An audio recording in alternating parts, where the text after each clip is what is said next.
सच वाला जी, चैनल पे आने का बहुत बहुत शुक्रिया, आदाब और सलाम। जी आदाब डॉक्टर साहब, कैसे हैं आप? जी मैं बिल्कुल ठीक हूँ, बहुत शुक्रिया। सच वाला जी, आपसे मैं बिल्कुल एज आ मुस्लिम चंद एक सवालात करना चाहता हूँ अपने नबी हज़रत आका सल्लल्लाहु अलैहि वसल्लम के बारे में। जी मैं ये जानता हूँ कि आप एक हाफ़िज़ कुरान हैं, आलिम दीन रहे हैं और आपको अरबी ज़बान पे भी मुकम्मल अबूर हासिल है। तो मेरा आपसे बड़ा सिंपल सादा सवाल है कि हमारे नबी आका मोहम्मद वो रहमतल लिल आलमीन हैं, मोहसिन इंसानियत हैं, जैसा कि हमें बताया जाता रहा, और ये कि वो एक खुदा का नूर हैं, नबी आखिरुज़्ज़मां हैं। लेकिन जो ईसाई बरादरी है उनकी तरफ से वो हज़रत ईसा अलैहिस्सलाम को भी एक आला मुकाम देते हैं। मेरा सवाल ये है कि क्या कुरान में हज़रत ईसा का जिक्र है, और अगर कुरान में हज़रत ईसा का जिक्र है तो उनकी पैदाइश, उनकी तबलीग, उनका करदार और उनकी मौत, इस बारे में कुरान क्या कहता है? तो क्या आप इस पे कुछ अपने ख्यालात का इजहार कर सकते हैं, कुछ इस पे रोशनी डाल सकते हैं? शुक्रिया। जी डॉक्टर साहब, शुक्रिया। हाँ, मैं अपनी बातें कुछ इस अंदाज में करूँगा और जो नाजरीन हैं वो उनकी तवज्जो का मैं तलबगार हूँ। देखें, मैं अपने इस जवाब पर इसको एक उन्वान दूंगा, वो ये है, ईसा इब्ने मरियम और कुरानी नबी के माबैन मुआजना। जी इस तरह से मैं अपनी बात यहाँ रखना चाहता हूँ। देखिए, कुरानी नुसूस को पढ़ने और उन पर गौर करने से ये नुक्ता वाज़ेह हो जाता है कि कुरान का असल हीरो, कुरान का जो बतल है, जो हीरो जी। है और रूहानी पेशवा, तो ईसा इब्ने मरियम ही है, ना कि अच्छा। मुसलमानों का नबी, ना कि मुसलमानों का नबी।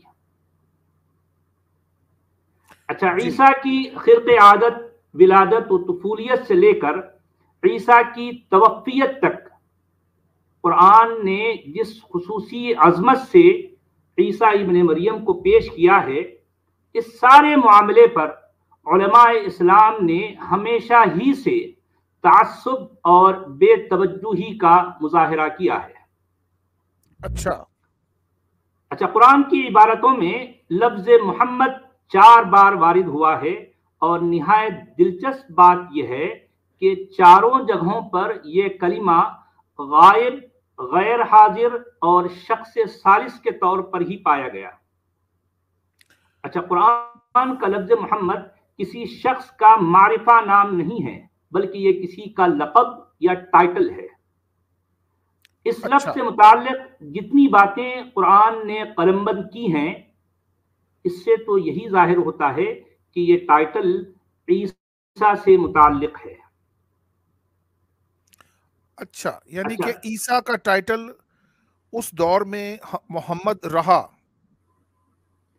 नहीं रहा, मैं ये नहीं कह सकता कि जिस तरह से कातिबीन कुरान ने जो कुछ लफ्ज़ मोहम्मद से जोड़ा और जो कुछ हमें पेश किया, हमें बताया कुरान के अंदर, उससे तो यही बात जाहिर होती है। अब ये खैर मोहम्मद एग्जैक्टली क्या है, मैं इसको जो है थोड़ा सा आगे बढ़कर, अगर मेरे पास वक्त रहा तो मैं इसको भी वाज़ेह कर दूंगा।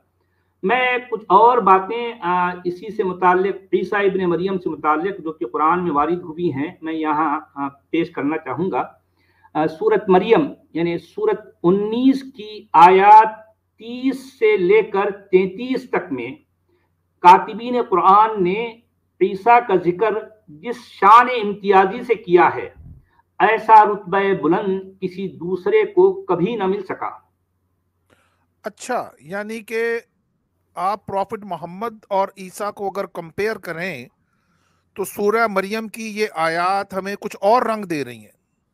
एग्जैक्टली, एग्जैक्टली, क्योंकि ईसा की विलादत और उनकी तुफूलियत जी के बारे में ये आयतें जिस अंदाज से है हमारे सामने जो कुछ पेश करती हैं, तो वो आप آپ کو یقیناً سوچنے پر مجبور کر دیتی ہیں. اچھا فتویٰ اب آپ دیکھیے کہ اب آپ دیکھیے کہ جبکہ یہی قرآن نہ تو مسلمانوں کے نبی کی وہ بے کس ولادت کو بیان کرتا ہے اور نہ ہی اس نبی کی عبرتناک موت کا ذکر کرتا ہے. اچھا